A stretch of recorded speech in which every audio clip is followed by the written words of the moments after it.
Warahmatullahi wabarakatuh. Bertemu lagi dengan mata pelajaran sosiologi bersama saya Susi Novita Esos.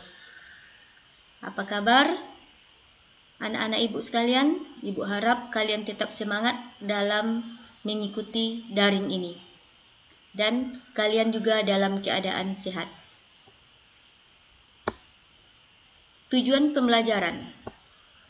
Setelah mempelajari materi ini, Anda diharapkan mampu menjelaskan perubahan sosial dan sebab-sebab terjadinya perubahan sosial.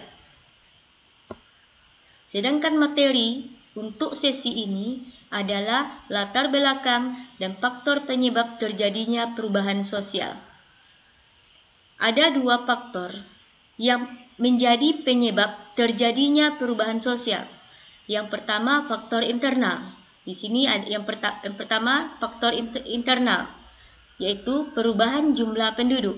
Bertambah dan berkurangnya penduduk akan menyebabkan terjadinya perubahan di tengah-tengah masyarakat.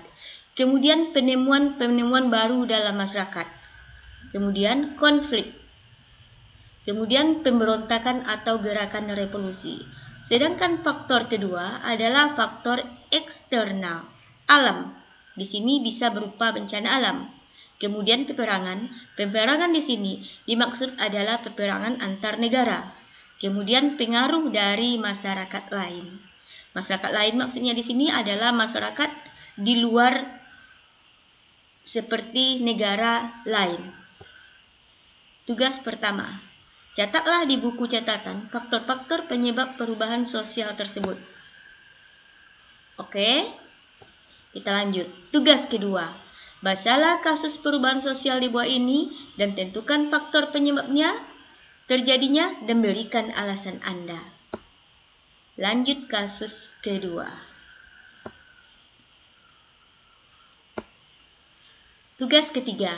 Buatlah contoh perubahan sosial yang terjadi karena peperangan 1, bencana alam 1. Kemudian kita masuk materi selanjutnya, teori-teori perubahan sosial.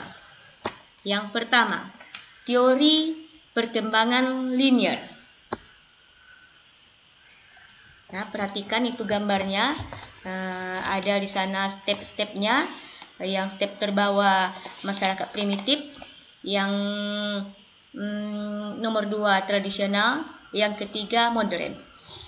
Penganut teori ini percaya bahwa perubahan dapat diarahkan ke titik tujuan tertentu, seperti perubahan dari masyarakat tradisional ke masyarakat modern yang kompleks.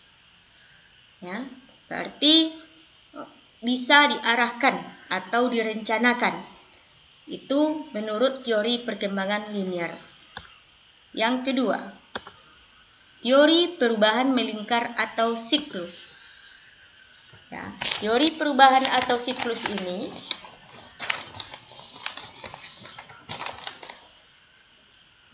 teori siklus melihat perubahan sosial sebagai sesuatu yang terjadi berulang-ulang. Apa yang terjadi sekarang pada dasarnya memiliki kesamaan atau kemiripan dengan apa yang terjadi sebelumnya. Ya, berulang-ulang dia. Ya, mungkin berulang-ulang perubahan itu terjadi mungkin saja sama dengan perubahan atau keadaan pada awalnya. Ya, kemudian kita masuk teori konflik. Ya, teori konflik ini pelopornya adalah Karl Marx. Karl Marx berpandangan bahwa perubahan sosial itu terjadi karena adanya konflik antar kelas, ya, konflik antar kelas sosial. Kemudian kita masuk teori gerakan sosial. Teori gerakan sosial ini, ya, berpendapat bahwa ketidakpuasan terhadap kondisi tertentu yang ada di dalam masyarakat ada kalanya menimbulkan gerakan sosial, di mana sejumlah besar orang mengorganisasikan dirinya untuk memperjuangkan perubahan. Ya, mereka membuat gerakan. Gerakan-gerakan mereka itu gunanya adalah untuk membuat perubahan-perubahan. Jadi itu teori perubahan sosial, kita masuk tugas keempat, ya.